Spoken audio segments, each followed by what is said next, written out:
Hello ladies and gentlemen, welcome back to Psycho Gold Videos. I'm Psycho Gold and today we're going to be checking out Overlord, episode 5 of its third season. Yes ladies and gentlemen, the last episode ended on a cliffhanger last week, so this week we're going to allegedly, I believe, see a confrontation between the village of Cairne and the Beast of the East and the... whatever the other one was. Or at least their forces, because I don't believe the troll is still with us. I'm curious to see if the Naga is going to be leading the attack or what. If I remember correctly, this is all actually a test to see what Lupus Regina is going to do, how she's going to handle this particular situation, and what she's going to prioritize, you know, because obviously Ainz was frustrated with the fact that she wasn't grasping the seriousness of the orders that she'd been given, so we'll have to wait and see. I personally think that... I think the goblins will be able to hold off the ogres and the trolls. I think it will be a case of seeing how powerful the Naga is in relation to other beings that aren't Ainz or a guardian. And whether or not he's more strategically capable than the troll, which was clearly all about brute force. So we'll wait and see what happens. I've heard from a couple of people that this is a pretty good episode. There's a lot of hype in this episode. I know that DeeBeeGeek said that this might be one of his favorites, as we spoke very briefly just before I got home. So I'm very curious to see for myself what is contained within this episode. So let's get straight into it, guys. I don't want to wait any longer, so let's not break the mic. 3, 2, 1, go! Oh yes, it ended literally as the fight was, or the attack was starting, wasn't it? As the warning bell had officially been sounded. Oh! What on earth? I'm guessing those like black, almost tentacle looking things are other Naga?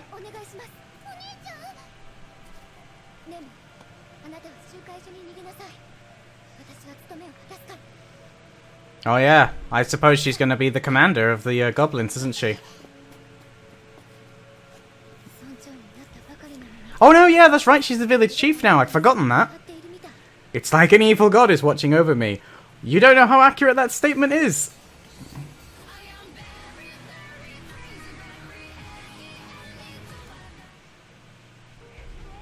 Chapter 5. 2 leaders.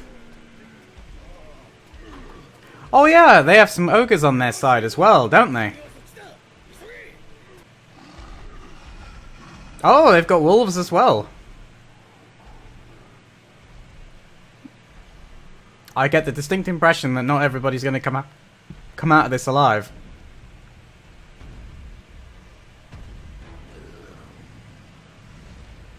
Oh, is that?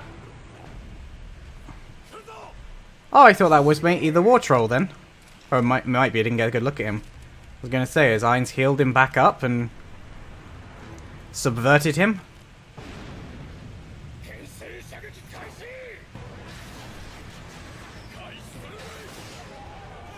Oh! I was going to say. Uh-oh. Oh, there goes the guard tower.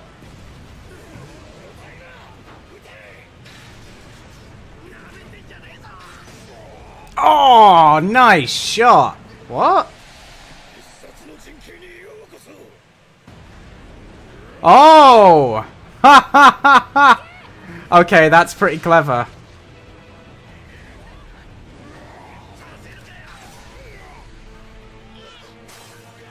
Oh, that's gonna leave a mark. I mean, they were strong enough to overpower the regular ogres. Like, I know the war troll can heal, but you'd think that they would be able to beat him as well. However, I don't really know how the war troll is there, or how he's fighting, because he doesn't look like he's... Oh dear. Because he doesn't look like he's 100%. Like, is he actually just dead and he's undead slash being manipulated? Oh! Yeah, the goblins can definitely take care of the ogres. He's going to be a bit tougher, though.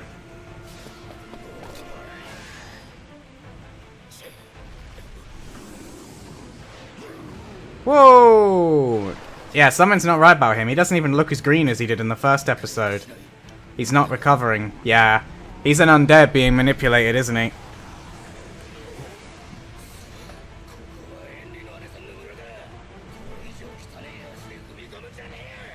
I like him. Hopefully he doesn't get killed. Oh, okay. So that wasn't the stuff that he used at the front lines. Uh-oh.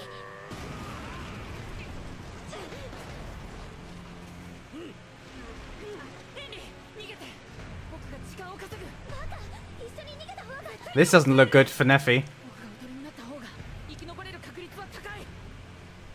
Well.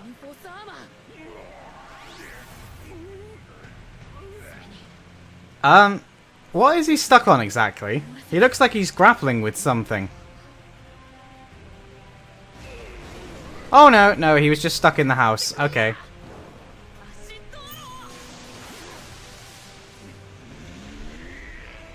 Oh, that just looked like you annoyed him.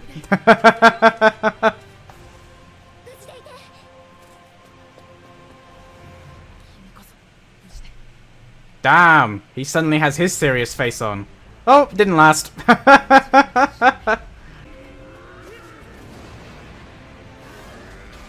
Oh. Well, he tried.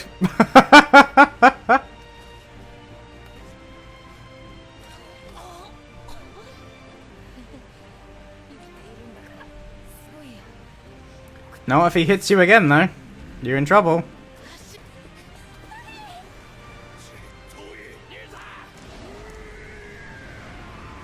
Well.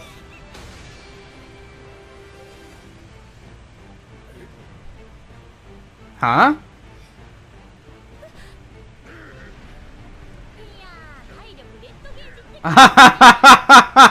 Uh-oh.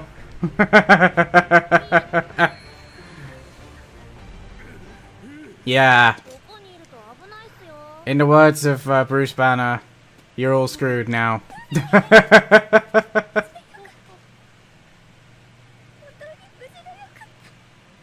I think you got your answer, dude.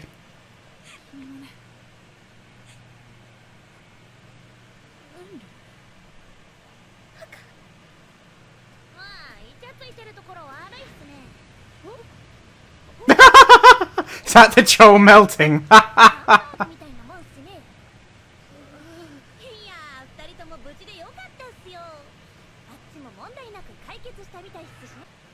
That's why he wanted to know about the food in the last episode. It's Neffy he wants to invite in.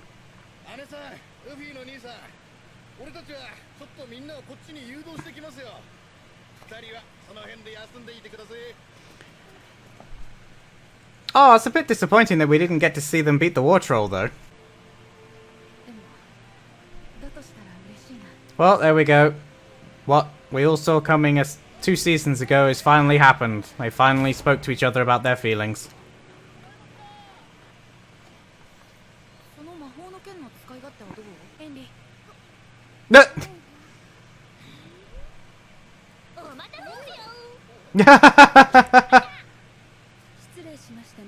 Oh, Yuri's come along as well.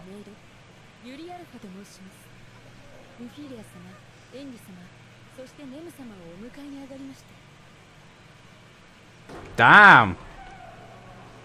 Look who's coming to tea.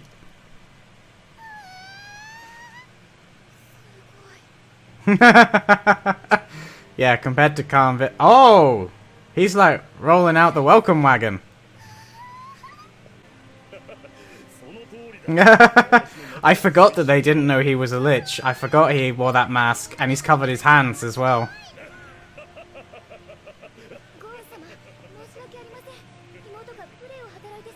I love the looks on the other maids' faces, like, wait, what?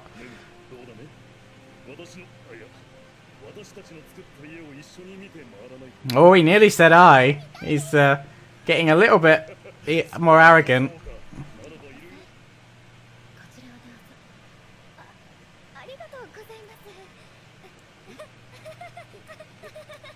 What?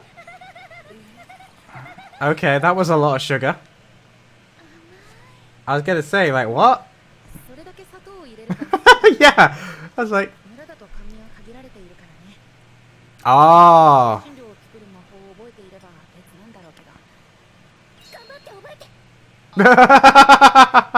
Learn it!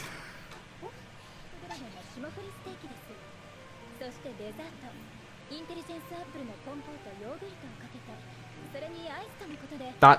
What? I don't even have a clue half of what she just said. Yeah, that's how I feel as well, don't worry guys.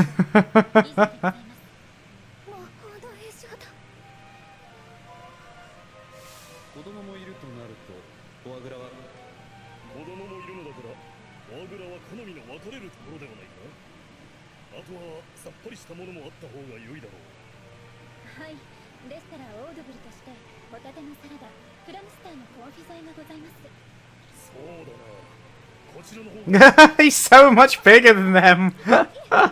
It's always a nice reminder just how ridiculously huge his avatar is, or how his body is. Ah, so now she has to keep Nemu alive as well.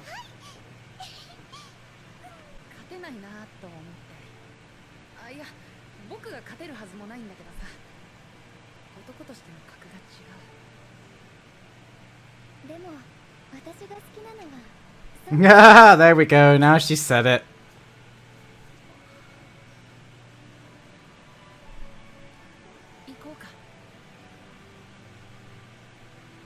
It's funny, interestingly, how Ainz acts so nice and caring around a kid. Like, they're humans, and we know that he's not cruel, but he doesn't exactly care about humans, but certain humans he kinda does. Is that it? Yep. Well, there you go, ladies and gentlemen. That was episode 5. That was a pretty good episode. Not as hype as I thought it was going to be, because several people had said that this one's pretty hype, but I'm very curious to see what happens next, though, and I'm happy that we got to see, you know, we got to see those two get together, we got to see him kind of step up, and it was interesting to see Lupus suddenly jump in and just melt that troll without... Not even... we didn't even see it happen. He was just suddenly a melted, burned, charred mess. Which I thought was quite funny. It was nice to see the goblins and the ogres working together with the villagers to defend the keep. Like, for their level, what they fought against was pretty intense. So the fact that they were able to win, regardless of the fact that it was technically like a staged attack, is still good. Because even though it was... Ainz that was technically attacking them, at the end of the day, I don't think he was like holding back those forces. They were, he wouldn't have cared if villagers had died, if the goblins had died. You know, he just wanted to test Lupus, and as long as the people that she was told to protect stayed alive, that would have been fine. And I can't help but wonder if maybe Yuri or somebody else was there in the background just to make sure that they stayed alive, because normally when Ainz tests his servants in the previous episodes, we found out that, you know, when Cairne was being tested, Demiurge was like observing him, and obviously when Sebas was being tested, Cairne was there just in case Sebas had betrayed them. You know, it was, he always has a backup plan in case they fail the test, but as Lupus was able to succeed, we didn't have to worry about that. And again, it almost seemed like the attack was over once Lupus had done her job, so I can't help but think that whoever was controlling the war troll, maybe no one was controlling the war troll and it was just a spell, I don't know, but it seemed to me like it was over as soon as they decided that Lupus actually did understand what was going on. I also like the little way that Ainz was so easily bonding with the human kid, and I think some of that is simply because on some level he still has a lot of kid-friendly interests and personality from when he was a human. Obviously he's a gamer, he likes building, you know, he built these intricate worlds, he created this guild, he's obviously was a very creative person, and he still kind of is a creative person when you think about it. It's just that he has to use it in different ways now, but interacting with a kid who's so impressed by everything that he's built, and is so easily enamored and so impressionable, like, It's very easy to get swept up in the hype when kids, you know, basically worship you. And, you know, if she had powers or if she was stronger, you could almost kind of see Ainz almost semi-adopting her and being like, you know, here's an apprentice slash prodigy to keep around, half because he does, like, have a connection with her, but half just because, you know, if enough people tell you for a long period of time that you're the greatest, eventually, no matter how humble you are, I think you do start to believe it. Just look at people who do conventions, actors, even people who haven't done anything in the way of, like, on-screen work, especially in a number of years, can be huge in the Comic-Con circuits. And so many stories of people that I know who used to be really down to earth, really nice, and then they end up, you know, kind of changing as time goes on. They do eventually go back, they kind of flutter between the two, but I think people who, if you're surrounded by people who are only going to tell you yes, eventually you're either going to get annoyed with it and stop, or you're going to start to buy into your own hype. And I think that's the danger Ainz is in this series, this season of this series. I've noticed it a couple of times, and I can't help but wonder if that's going to be something that's going to play. Like, is he going to have a failure happen at some point, and that's when things are really going to kick off? Because the Supreme Ones have never failed as far as the Guardians are concerned. Like, they're the top tier. So what happens when Ainz finally calls something wrong? What happens when he makes a mistake and they all witness it? Is he going to have to make them... Is he going to be able to make them grow, to learn, to understand? Or is that going to completely mess up their belief in him? Is that going to screw over their loyalty to him? And more importantly, what's it going to do to him? Because he has proven time and time again that he doesn't really have a clue what he's doing. It's mostly just his ability to improvise on the spot and bluff his way out of certain situations. Like, he is a Jedi in another life, you know. He is just one step away from... You don't need to see our identification. It is ridiculous how much he can pull just at the last second. He can just suddenly spout off a load of nonsense that they all kind of go, ah, yes, of course, no wonder I couldn't understand. It's like, yes, because he didn't understand it either until 5 minutes ago. Either way, guys, I thoroughly enjoyed that episode. Again, we've kind of moved away from Ainz. I really liked last week's because we got so much Ainz in it, and this one, it was back to being more about the villagers, which again, I don't mind, so that's fine. But I'm very curious to see if next week's is going to follow on where this one ended. So we might again get some more Lord Ainz, or we might get more of Nazarick, or if we're going to go off somewhere different. I know people have been saying that this is kind of the crossover point between storylines and the light novels, so we'll have to see what next week brings. Either way, guys, if you enjoyed this episode, be sure to give it a thumbs up. Leave a comment down below letting me know what you thought of this week's hype, and where do you think the storyline is going if you're like me and you only watch the anime and you haven't already read ahead in the light novels, because you people know where the story's going, so you can chat, but obviously you know, so it's not quite the same. But obviously, I still want to hear from you guys. It's always good reading the Overlord conversations. There's lots of good talk down in the comments on Overlord episodes, so I can't wait to see what this week's chat brings. If you're new around here, be sure to click the subscribe button. We have currently got 3 episodes going up every week. We have 1 Overlord and 2 My Hero Academia, so now it's the perfect time to click subscribe to join in the fun, and don't forget to click that bell to stay notified whenever an episode goes live. All that remains for me to do, though, is to say that, as always, I am Psycho Gold, and I will see you in my next video. Psycho Gold out!